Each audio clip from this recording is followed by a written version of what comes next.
Hey, man, we got Ezgo here. I'm gonna show you how to test a pedal switch. Simple, quick, easy test. All right, first thing you want to do, put your voltmeter on ohms, your meter, touch the two leads together. Now the meter I got now, I'm gonna put it on noise. Touch them together. You can hear it buzzing, meaning it's got good contact. You hear it?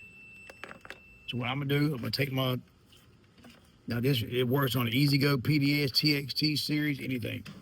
If you didn't want to check it for voltage, you could just check it for ohms. So what you want to do, one in the red, one in the black.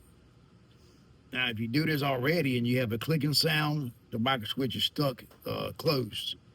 So put it here. I'm gonna hit the gas, and you can hear it. I'm hitting the gas now, so that right there tells me that my micro switch is working. So if you have any doubt, man, where you're thinking the micro switch is bad or it's good, I went out like this.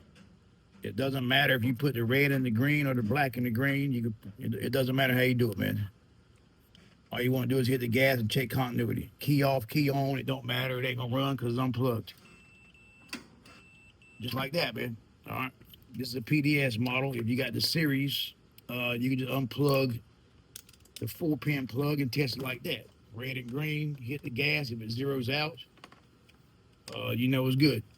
All right, man, I just want to show you that quick tip, man. Try to make it easier on y'all. Stay tuned, man. I'll post some more. Hey.